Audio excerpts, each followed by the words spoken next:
हाँ जी, ये लो।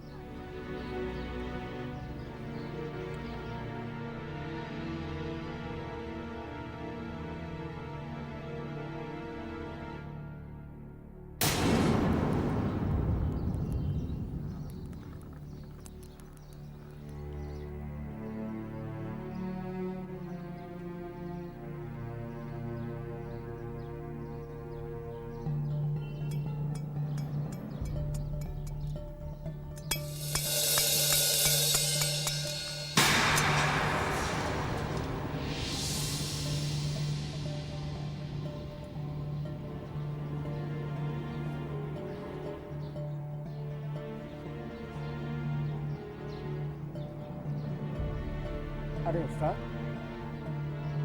क्या हुआ?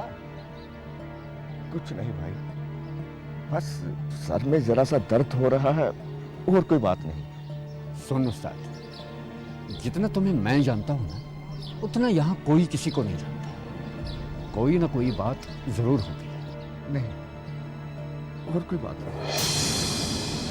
अरे उस्ताद, इतने सालों से आकर रोज इस चौपाल पे हम बैठते हैं, दिन में 10 बार झगड़ते हैं, 20 बार एक दूसरे का गिरेबां पकड़ा होगा, लेकिन मुझे मालूम है न तुमने मुझे अपना दुश्मन समझा है कभी, और न मेरे मन में तुम्हारे लिए कोई खोट।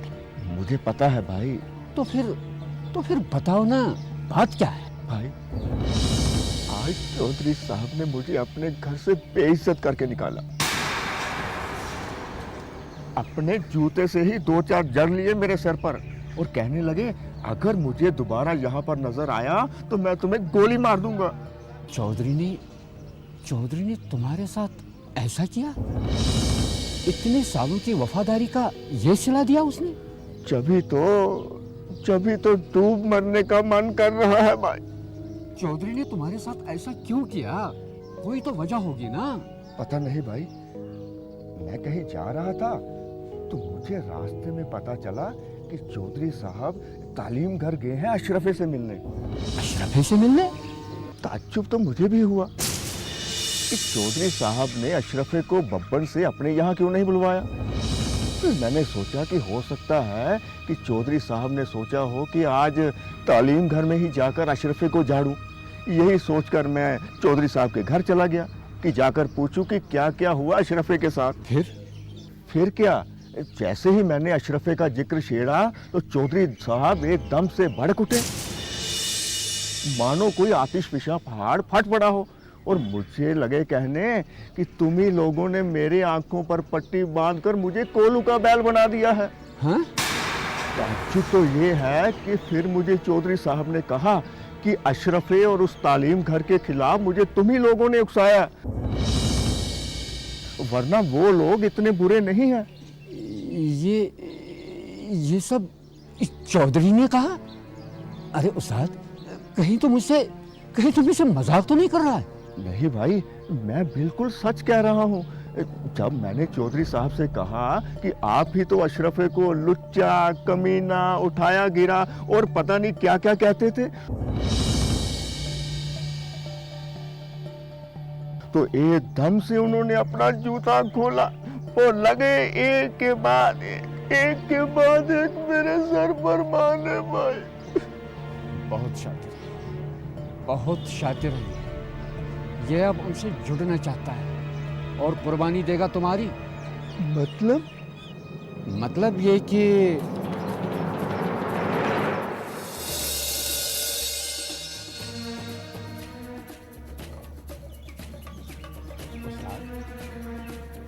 ये अली बख्श की लाली मोरू के साथ कौन है?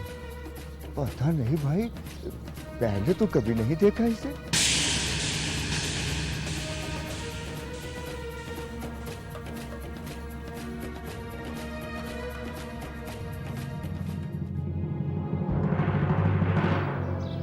हाँ, तो मैं क्या कह रहा था, सुन उस्ताद, तुम मेरी बात मानो। ये जो लाली घर में बैठी है ना, तुम उसको लेकर सीधे बुआ जी के पास जाओ और उसे साफ साफ कह दो कि तुमने प्रधान के कहने पर उसे तालीम कर जाने से रोका था।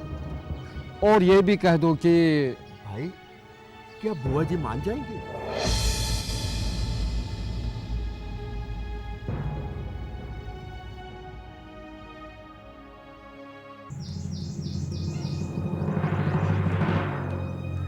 मास्टर साहब,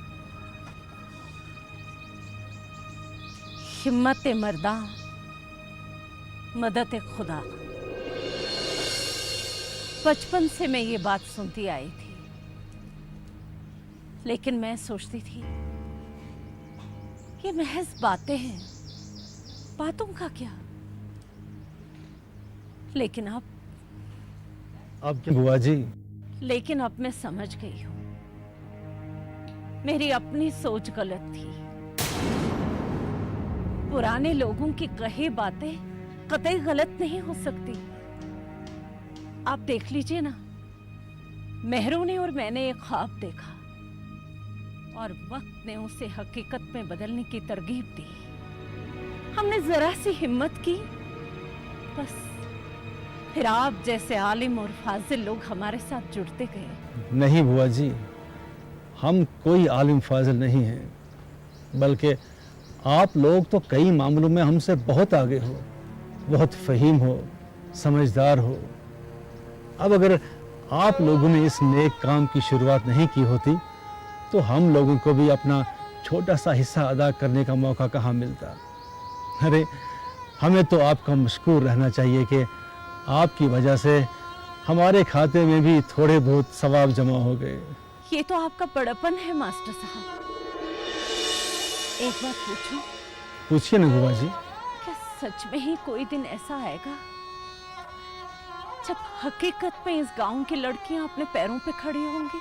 क्यों नहीं बुआ जी, आप देखिए ना, इस वक्त हमारे तालीम घर में गांव की इतनी सारी लड़कियां ज़ेर तालीम हैं और सिलाई सेंटर में हमारे गांव की बहू बेटियां अपने हाथ से रोजगार कमा रही हैं। ये बदलाव नहीं तो और क्या है? ये कामयाबी नहीं तो फिर क्या है बुआ जी? मास्टर साहब, मेरी एक ही तमन्ना है कि मेहरू की तरह इस गांव की दूसरी लड़कियों को भी कामयाबी की बुलंदियों पर देखूं। फिर आंखें बंद भी हो जाए तो लहद में भी मुझे एक सुकून का एहसास होगा। बुआ जी,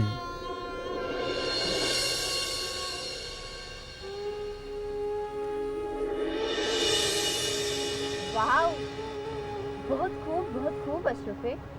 जी, मुझे ऐसा लगता है कि किसी भी इंसान की रूह का पता उसकी आंखों से चलता है। एक इंसान का दिल जितना साफ, जितना शफाफ हो, उसकी आंखों में उतनी ही चमक, उतनी ही कशिश होती है। कमाल है, किसने बताया आपको ये सब? कहाँ से सुना है? कहीं से नहीं सुना, देखा है। अच्छा, और क्या क्या देखा आपने जो हमें मालूम नहीं? क्यों टटोलने बैठी हैं मुझे आप? कंगाल इंसान हो, आप पढ़ी लिखी हो, मैं अदना सा अनपढ़। अशरफे, ऐसा नहीं है। आपकी सोच में जो गहराई है वो हमने कहीं नहीं देखी। टाट और जरबाब में भी तमीज़ करने की सलाहियत नहीं है मुझ में। और आपको मेरे ख्यालात में फिक्र और गहराई नजर आती है। ताज्जुब है। हम सच कह रहे हैं। मुझे अफसोस है कि मेरा अहसासा अभी भी नापुख्ता है और मुझे ये भी नहीं मालूम कि मैं कभी पुख्तगी की मंजिल तक पहुंच भी पाता हूं या नहीं। चलता हूं, खुदा हाफिज।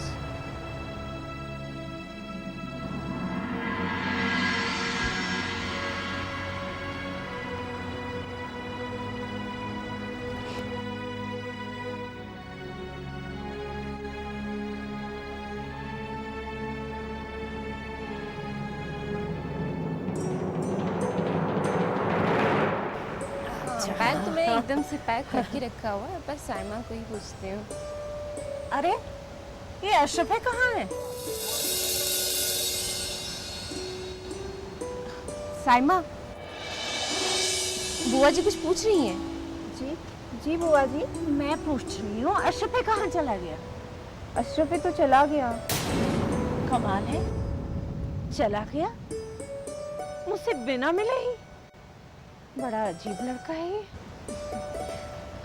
अच्छा ये बताओ, तुम्हारा बैग कहाँ है? क्यों? पैकिंग नहीं करनी है? कल वापस नहीं जाना है क्या? महरू, मैं सोच रही थी अगर बुआ जी या तुम्हें एतराज़ ना हो, मैं यही रहना चाहती हूँ। तुम तब तक अपने एग्जाम्स पास कर लोगी और मैं यहाँ तैलीमगर में काम कर लूँगी। Are you serious? यस, मैंने अब्बू से भी फ़ोन पे बात कर दी है। लेकिन तुम्हारी जॉब? छोड़ दूँगी। और जॉब का क्या है, फिर मन किया तो कहीं ना कहीं पे तो मिल ही जाएगी। जो अजीम काम आप कर रहे, उसमें हमें हिस्सा अदा करने का मौका दोबारा कहाँ मिलेगा। वैसे भी आज तक जो कुछ भी किया है महज अपनी ज़ात के लिए किया है, अब कुछ औरों के लिए भी करने दीजिए।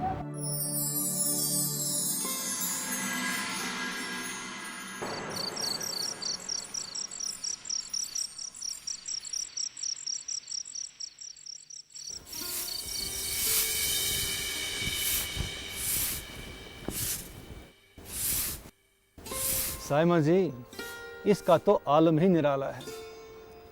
कितनी बार समझाया इसे कि इस काम के लिए किसी सफाई वाले को रखते हैं ना, कहता है मुझे भी थोड़ा मज़ा लेने दो। साइमा जी, मुझे लगता है कि अशरफे को ये सब काम करके ना वाकई एक अजीब सा सुकून मिलता है।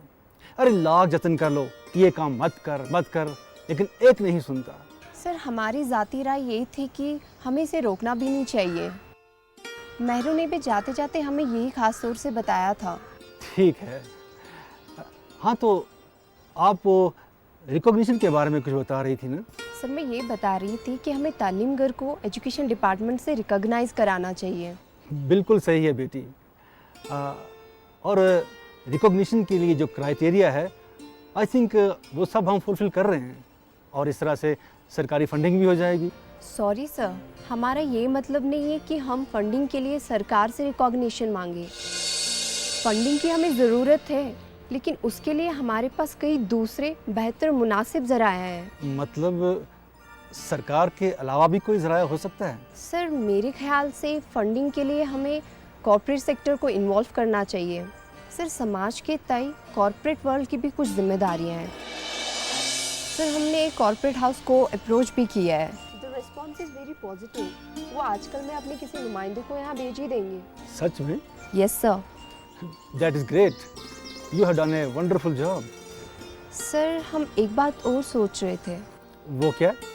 ये जो हम सिलाई सेंटर की आमदनी का एक हिस्सा तालीमगर पे खर्च करते हैं, अगर हमारी एक बार कॉर्पोरेट फंडिंग हो जाए तो हम सिलाई सेंटर के इनकम दूसरे कामों में भी खर्च कर सकते हैं। बुआ जी, बुआ जी, बुआ जी। क्या हुआ?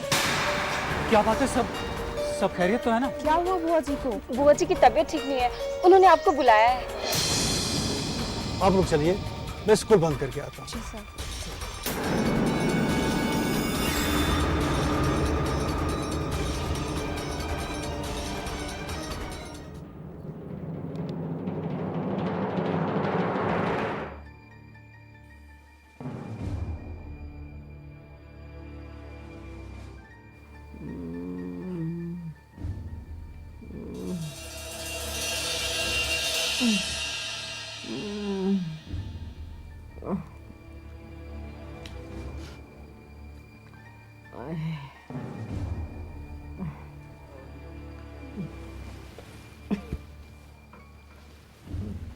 अब हमारी तो कुछ समझ में नहीं आ रहा। एक बार फिर से डॉक्टर को ले आऊं? नहीं, तो फिर अस्पताल ले चले? हम महरू को फ़ोन करने की सोच रहे हैं। नहीं क्या बुआ जी? मेहरू को फोन मत करना। क्यों? घबरा जाएगी वो। मेहरू के इम्तिहान चल रहे हैं, उसको फोन मत करना। मैं ठीक हो जाऊंगी। आपको क्या हुआ है बुआ जी? आप ठीक हो जाएंगी। और नहीं तो क्या, थोड़ा सा तो बुखार है, 2-3 दिन में ठीक हो जाएगा। मैं ठीक हो जाऊंगी, लेकिन मेहरू को फोन मत करना। वो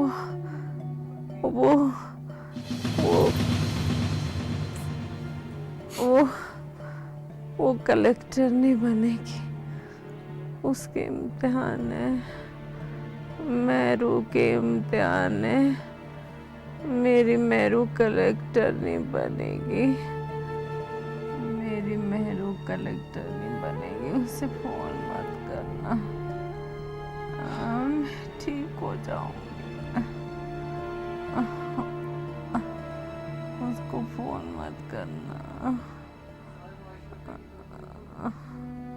मेरू को फोन मत करना। उसके इम्तिहान है। हाँ, सो तो है। अच्छा, बुखार में भी कोई कमी नहीं हो रही क्या? नहीं, कभी कभी दोपहर को 99 तक पहुंच जाता है और फिर वही शाम होते होते 101, 102 तक पहुंच जाता है। कमजोरी भी काफी आ चुकी है। डॉक्टर ने क्या बोला? शुरू में तो खाली हाइपरथर्मिया था उन्हें, जो कि गालिबन ज्यादा देर तक बाहर धूप में घूमने फिरने से हुआ है। अच्छा, मगर अब कुछ दूसरी प्रॉब्लम्स भी है। उन्हें रीमोटाइड आर्थराइटिस भी पहले से ही है। उसकी वजह से जोड़ों में तो अलग से तकलीफ होती ही होगी।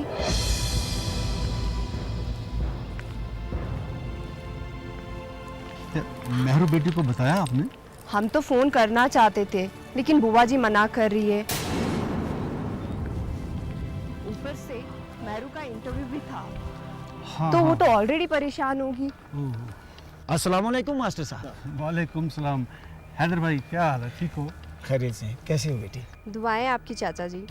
अच्छा हुआ मास्टर साहब आप मुझे यहीं मिल गए। मैं आप ही के पास आने वाला था। कोई खास बात? कुछ ऐसा ही समझ लीजिए मास्टर साहब, मगर बात तो खुद मेरी समझ में भी नहीं आ रही। कौन सी बात? चौधरी साहब ने बुलाया था आज, सो चला गया। तेवर कुछ ज्यादा ही नर्म नजर आया आज उनके। कहने लगे वो जो तालीम घर के मास्टर हैं अजीजुद्दीन, मैं उनसे मिलना चाहता हूँ। हमसे? हैरत में तो हम भी पड़ गए मास्टर साहब। फिर हमने कहा ठीक है, अगर आप मास्टर साहब से मिलना चाहते हैं तो मिलिए, वो तो तालीम घर में रोज आते हैं। फिर कहने लगे नहीं हैदर शाह, मैं वहां नहीं जाऊंगा, तुम उन्हें यहां भेज दो। हमें वहां आने को बोला है, काम नहीं बताया है क्या? नहीं मास्टर साहब, हमने पूछा भी नहीं, मगर आज उनका अंदाज कुछ अजीब सा दिखा हमें। ऐसा नर्म रवैया हमने पहले कभी नहीं देखा। वो चौधरी वाली बात ही नहीं दिखी हमें उनमें, बल्कि आज मुझे वो लाचार और बेबस नजर आए।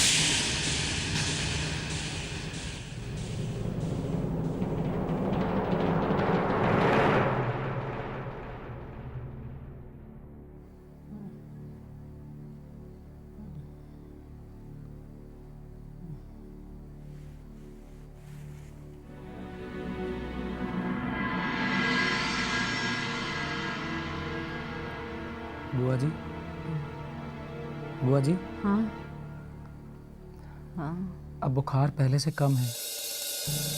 शाम तक आप बिल्कुल ठीक हो जाएंगी। अशरफे, मेरी मेरू पास तो हो जाएगी ना? हाँ, क्यों नहीं? मेरा बदन टूट रहा है। मेहरू मेहरू कलेक्टर नहीं तो बनेगी ना?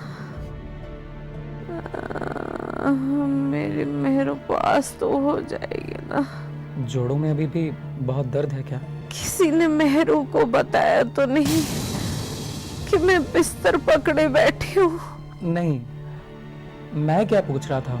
अरे मुझे क्या पता। तबीयत में पहले से बेहतरी लग रही है ना आपको? कुछ रोग तो उम्र भर के होते हैं। मेरी जिंदगी की शाम तो उम्र की दहलीज तक पहुंच ही चुकी है।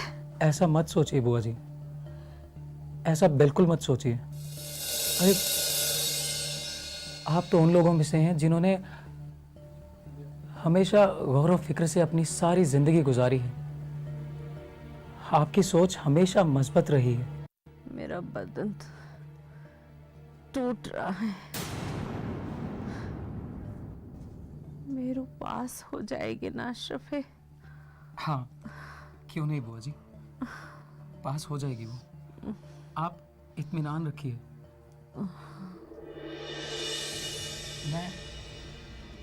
मैं अभी अपने सखी बादशाह जी से मिलकर आता हूँ।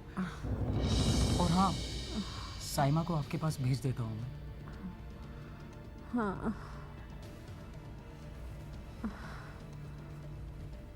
मेरी मेहरू कलेक्टर नहीं बनेगी। मेरी मेहरू पास हो जाएगी। आए, पूरा बदन टूट रहा है। मेरी मेहरू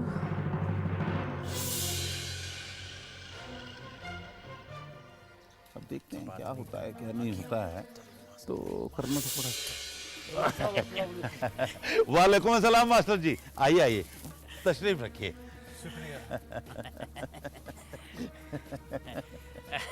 बड़ी लंबी उम्र है मास्टर जी आपकी। हाँ, चौधरी साहब अभी अभी आप ही के बारे में बात कर रहे थे। मुंशी खान, मैंने सोचा हैदर शाह ने पता नहीं मास्टर जी को पैगाम भी दिया है कि नहीं। पहुंचाया होगा, जब भी तो आए हैं मास्टर जी। यहाँ बुलाने की वजह जान सकते हैं हम?